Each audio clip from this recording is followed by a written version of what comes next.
আপনার ছেলে রাত 12টা 1টা পর্যন্ত দোকানে বসে টিভি দেখে, রাত 12টার পরে বাড়িতে আসে, আপনার স্ত্রী বলে আপনার ছেলেকে, আব্বু তোমার জন্য ভাত শোকেজে সাজিয়ে রেখেছি, তুমি খেয়ে নাও। বলেন এই বউকে বাড়িতে রাখবেন না, তালাক দিবেন। পৃথিবীতে সবচেয়ে দামি মানুষ বলছেন পরিবারের ওপরে লাঠি ব্যবহার করো। এখন যে মেয়েগুলো হেঁটে বেড়াচ্ছে মাথায় কাপড় না দিয়ে, ক্লাস 10-এ পড়ে, ওরা কেউ হিন্দুর মেয়ে? ওরা কি ইহুদি খ্রিস্টানের? না আপনারই মেয়ে, এটা আমারই মেয়ে। তো এইভাবে হবে তাহাজ্জুদ পড়ে? 3 শ্রেণীর মানুষ জান্নাতে যাবে না, তার মধ্যে আপনি আছেন। 3 শ্রেণীর মানুষ জান্নাতে যাবে না, তার মধ্যে আপনি আছেন। 1, নিয়মিত বিড়ি তামাক জর্দা সিগারেট গুল নেশাদার দ্রব্য খায় পান করে যে।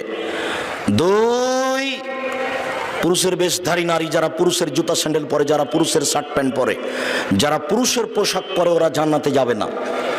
3, আপনি, আপনার তাহাজ্জুদ পড়ে জান্নাত হবে না, এ কথা মুহাম্মদ সাল্লাল্লাহু আলাইহি সাল্লাম বলেন। সাধারণ কাজে কেন? আপনি আপনার মেয়ে এবং আপনার স্ত্রীর উপরে কঠোর নন, নাহলে এখন এভাবে ঘুরে বেড়াই, এখন ঘুরে বেড়াচ্ছে, ঢং ঢং করে এসেছে, রাস্তায় হাঁটতে হাঁটতে আবার চলে যাচ্ছে। বাড়িতে যে খোঁজ নিন, আজকে খোঁজ নিন কখন এসেছো তুমি বাড়িতে? বলে 10 মিনিট ছিলাম। আব্দুল রাজ্জাক সাহেব যখন শুরু করে তখন চলে এসেছি। মারবেন পায়ের উপরে লাঠি বাড়ি, পা ভেঙে দেবো। আব্দুল রাজ্জাক সাহেবের বক্তব্য শোনার জন্যই তাকে ডেকে নিয়েছে। আসলে কেন এখানে? ঢং শুরু করেছো তুমি, ফাজলামি করো। আমি বলিনি পিটাতে, মুহাম্মদ সাল্লাল্লাহু আলাইহি সাল্লাম বলেছেন। আমি পিটাতে বলবো কেন? আমি আপনার বউকে পিটাতে বলবো কেন? আমি বলিনি। মুহাম্মদ সাল্লাল্লাহু আলাইহি সাল্লাম বলেছেন লাঠি দিয়ে ঠিক করো। মুহাম্মদ সাল্লাল্লাহু আলাইহি সাল্লাম বলেছেন লাঠি ঝুলিয়ে রাখো। মুহাম্মদ সাল্লাল্লাহু আলাইহি সাল্লাম বলেছেন তোমার স্ত্রীর উপর থেকে লাঠি উঠিয়ে নিও না। একথা আমি বলিনি, একথা মুহাম্মদ সাল্লাল্লাহু আলাইহি সাল্লাম বলেছেন। আমি বলবো কেন? আমার কি ঠেকা বেঁধেছে? কিছু খারাপ লাগলে মুহাম্মদ সাল্লাল্লাহু আলাইহি সাল্লামকে বলিয়েন, পা ভেঙে পা গুঁড়ো করে দেন। শয়তানি করে এখানে, ঢং ঢং করে এখানে আসে যায় চলে যায় করে কাপুরুষ। আপনার মতো কাপুরুষকে আমি ঘৃণা করি, আপনার মতো কাপুরুষকে আমি ঘৃণা করি, আপনার মতো কাপুরুষকে আপনি ঘৃণা করি। আপনি আপনার পরিবারকে কবর দিয়েছেন ফাইজলামি করে দিন কাটিয়ে। তাহাজ্জুদ পড়ে জান্নাত কিনে নিয়েন। জান্নাত পড়ে আছে, জান্নাত পড়ে নাই, জাহান্নাম পড়ে আছে। জাহান্নাম আপনার জন্য অপেক্ষা করছে। সংসারের সাথে নিমুখ হারামি করে, সংসার পরিচালনা করে তাহাজ্জুদ পড়ে জান্নাত কেনার হিসাব করিয়েন না। সংসারের সাথে নিমুখ হারামি করে তাহাজ্জুদ পড়ে জান্নাত কেনার চেষ্টা করিয়েন না, ভুল হিসাব। ওই যে আপনার মেয়ে হেঁটে বেড়াচ্ছে, ওটা আপনারই মেয়ে, ওটা হিন্দুর মেয়ে নয়। পুরুষের পরিচয় দিয়ে নিজেকে স্বামী হিসাব করিয়েন না। মুহাম্মদ সাল্লাল্লাহু আলাইহি সাল্লাম এরকম কিছু বলেননি। তিনি খুব কঠোর পরিবারের উপরে।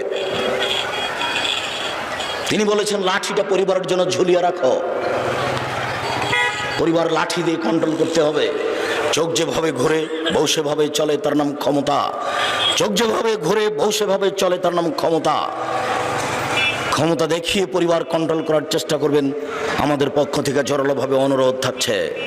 আবু হুরায়রা রাদিয়াল্লাহু তাআলা আনহু বলেন, একরাহুল কালামা বাদাল ইশায়ে একরাহুন নাওমা কাবলাল ইশায়ে।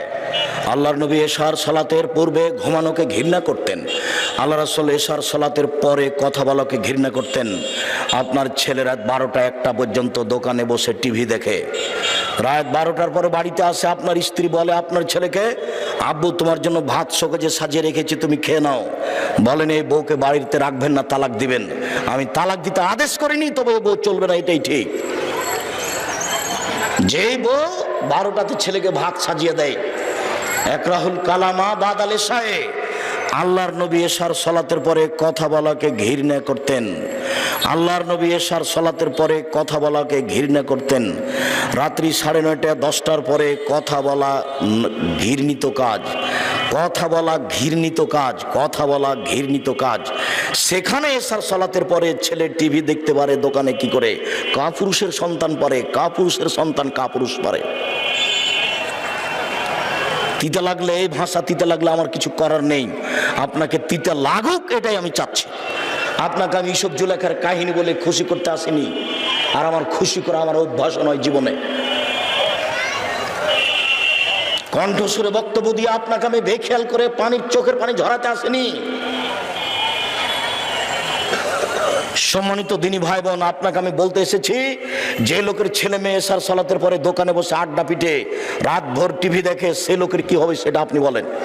নাহলে আপনি বলেন আপনারা সব এরকম বক্তব্য আপনারা শুনবো না।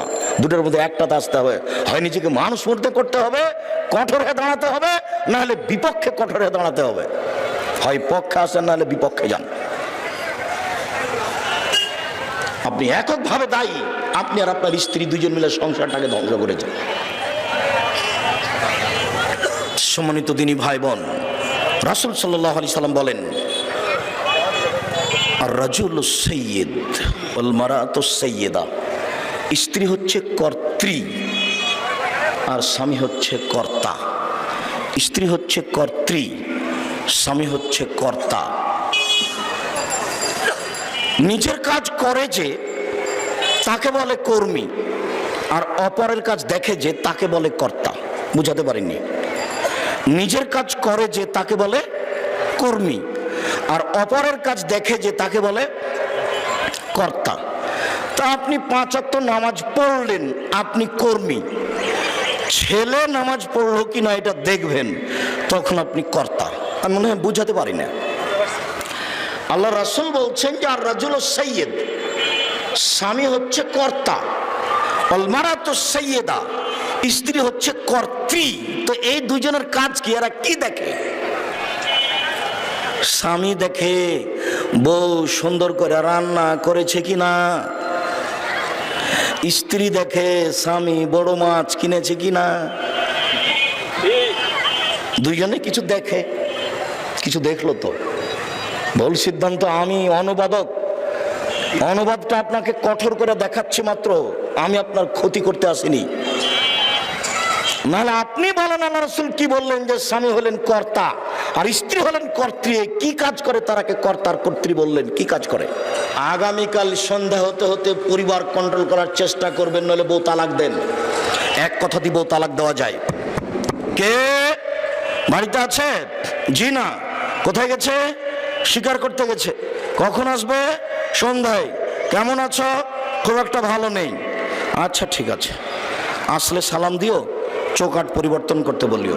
কথা আরো ছিল কিন্তু বলেননি। মানে এতেই শ্বশুর খেপে একবারে লাল হয়ে গেল। আমার বৌমা বলে যে খুব একটা ভালো নেই। কোন পরিবারে এসেছে? এ স্বামীও চিনেনি, শ্বশুরও চিনেনি। একটা বেঢঙ্গা মহিলা। সন্ধ্যার সময় আসতে, কি ব্যাপার, কে এসেছিল? জি একজন বৃদ্ধ মানুষ। কি বললেন? কেমন, কোথায়? বাড়িতে আছে? নেই। কোথায় গেছে? শিকার করতে গেছে। কখন আসবে? সন্ধ্যায়। কেমন আছো? খুব একটা ভালো নেই। কি বললেন? বললেন যে আসলে চৌকাঠ পরিবর্তন করতে বলিও। আহারে নেলে, তিনি আমার আব্বা, তিনি হলেন ইব্রাহিম আলাইহিস সালাম। তিনি তোমাকে তালাক দিতে বলে গেছে। তুমি তোমার বাপের বাড়ি চলে যাও। ইলহাকি ইলা হালেক, তুমি তোমার বাপের বাড়ি চলে যাও। কত বড় চাকরি করো তুমি, এইটা আমার দেখার আর কোনো সুযোগ নেই। তুমি কত বড় সুন্দরী, আমার দেখার সুযোগ নেই। আমার আব্বা যাহাই বলেছেন তাহাই হইবে, আমার কিছু করার এখানে নেই। অনেকদিন পরে বাড়িতে আছে? জি না। কোথায় গেছে? শিকার করতে গেছে। কখন আসবে? সন্ধ্যায়। কেমন আছো? আলহামদুলিল্লাহ। আচ্ছা আচ্ছা আচ্ছা আচ্ছা, ঠিক আছে ঠিক আছে ঠিক আছে। কি খাও? আল্লাহ মালমা, পানি আর গোস্ত, পানি আর গোস্ত খাই। তখন বলছেন বারাকাল্লাহু ফি লাহমিকুম ওয়া মাইকুম, আল্লাহ তোমার গোস্ত পানিতে বরকত দিয়ে দে। এমন দোয়া দিলেন, কিয়ামত পর্যন্ত একেবারে মক্কায় বরকত আর রুজি খালি বয়া চলে যাচ্ছে।